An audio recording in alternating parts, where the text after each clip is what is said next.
Im ersten Video dieser Tour habt ihr den Tauchgang mit den Thunfischen gesehen. Jetzt sind wir wieder trocken und bereiten einen Fisch zu.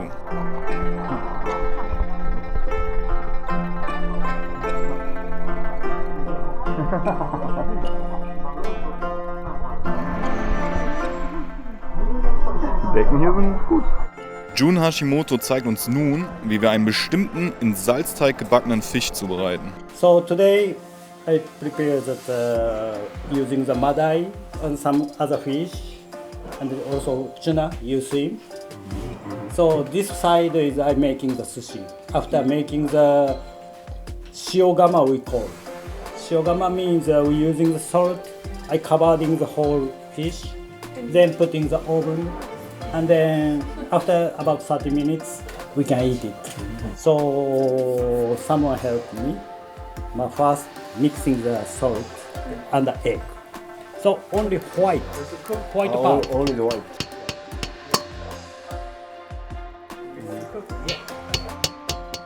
Only white part is inside and the yellow is here. Zum Salz wird das Eiweiß hinzugefügt, dann wird der Teig gut durchgeknetet.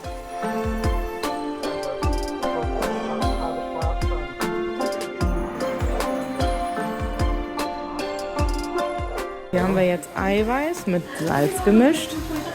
Das ist jetzt so ein bisschen wie Schaum. Danach wird eine Schicht Salzteig auf das Blech gestrichen. Ungefähr so, dass der Fisch drauf passt. Ein paar Blätter für den Geschmack. Dann den Fisch. Noch ein paar weitere Blätter.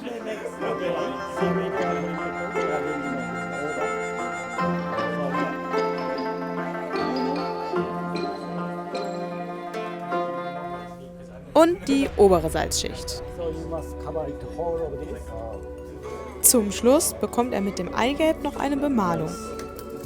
Ich habe mich entschieden, den Fisch wieder kenntlich zu machen.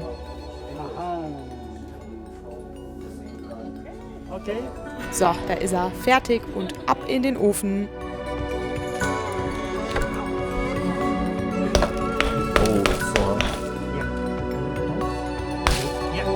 Der Salzteig wird nun abgeschlagen und der leckere Fisch kann endlich gegessen werden.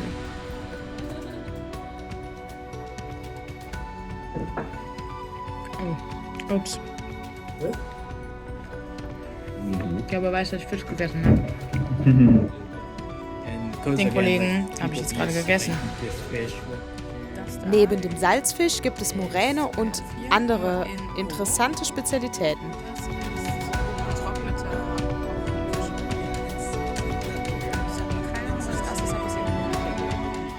Als letztes gibt es dann noch ganz frisch gemachte Sushi.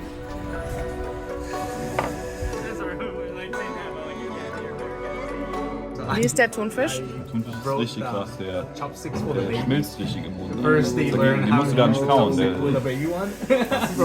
so weich und lecker. Da ich leider keinen rohen Fisch mag, gab es für mich eine gekochte Variante.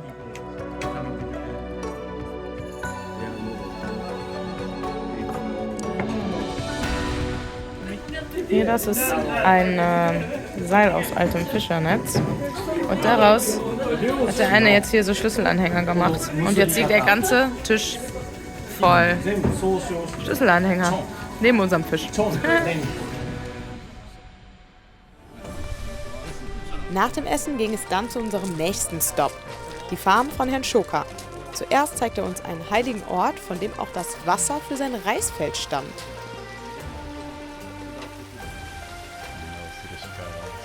Wir sind jetzt hier an so einem super süßen kleinen Wasserfall, an so einem Schrein und da sind eigentlich keine Touristen, weil uns wurde erklärt, die versuchen das so ein bisschen zu verstecken, damit es eben nicht so touristisch wird. Also haben wir jetzt hier das Privileg, heute hier zu sein, was ganz cool ist. Ist total idyllisch, überall ist Moos auf dem Boden, das ist richtig schön. Kotetsu erklärt uns, wie hier gebetet wird.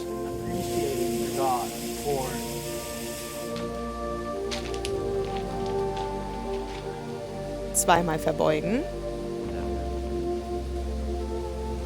zweimal klatschen, einmal verbeugen, fertig.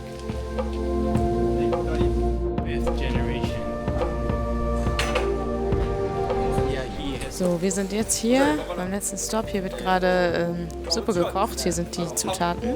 Da ist eigentlich nichts drin außer Wasser und fermentierter Reis und man kann das jetzt probieren.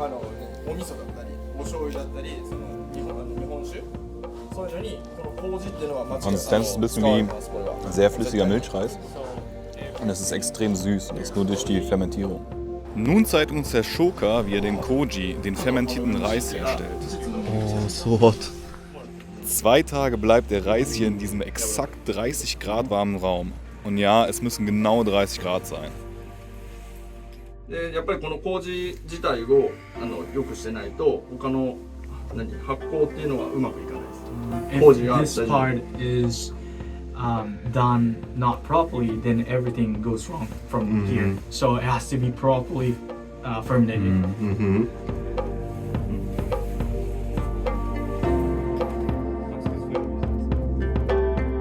Daniel isst es jetzt, das fermentierte Reiskorn.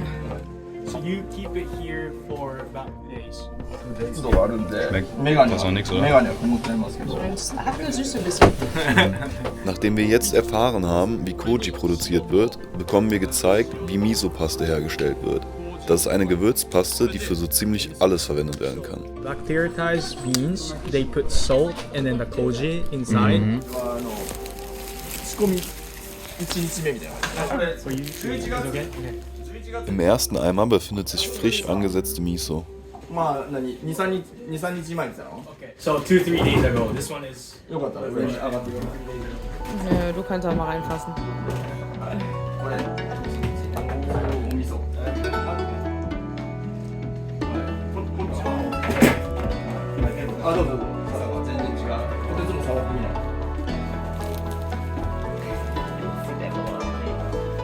匂いも全然違う。 Boah, das riecht richtig krass. もうズボーって。 Aber also das riecht あ、食べてlecker. Aha. Findest du? Herr Shoka zeigt uns 4 Stufen der Gärung, die sehr unterschiedlich riechen. Texture and the smells are so different. Yeah, yeah, that's why I noticed this. これ2月の味噌。 February 2月の they 味噌。 so. 匂いも全然違う。 schmeckt so gut. で最後にこれ潰します。これで1年だったらもう。 Und das letzte, was so sehr flüssig war, das war dann quasi schon fertig, das war über ein Jahr alt. パリって言ってそこに旨味がありますこれ。 Und die kann dann entweder so wie sie da war, wo man noch die Bohnenstücke gesehen hat, verkauft werden, je nach Kunde. Oder die haben da auch noch so ein, wie so ein Fleischwolf, wo die das nochmal feiner mixen. So there's people who grind it first and then put it in storage, and there's those people like just put it and then they grind it up to last. There's just so many patterns and ways to make it. Als Highlight durften wir dann am Ende selber Mochi machen. Das ist die Küche. Hier werden Mochis gemacht. Da hinten sind schon ganz viele. Aber Achtung, denn Mochi ist das gefährlichste Lebensmittel Japans. Scheinbar sterben jährlich irgendwie 3.500 Leute daran beim Essen, weil das so klebrig ist und wenn du es nicht genug kaust und zu schnell runterschluckst, dann bleibt es im Hals kleben. Und deshalb gibt es jetzt hier diesen Staubsauger für den Fall, dass es kleben bleibt. Und das war tatsächlich kein Scherz, also der Staubsauger steht wirklich da. Ich dachte am Anfang, es wäre ein Witz. Ist es nicht. Bevor wir rausfinden konnten, wie klebrig die frischen Mochi sind, mussten wir sie allerdings erstmal zubereiten. Natürlich ganz traditionell.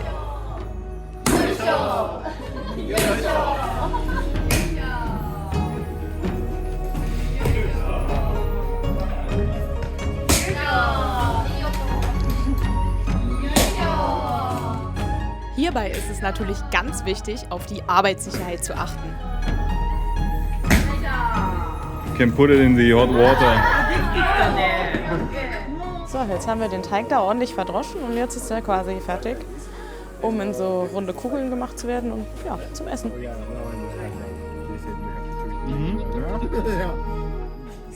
das ist lecker, tatsächlich. So, if it tastes good, we have So, to wir come haben back. jetzt hier noch 2 Miso-Paste geschenkt bekommen zum Abschluss. Die werden wir auf jeden Fall zu Hause mal ausprobieren.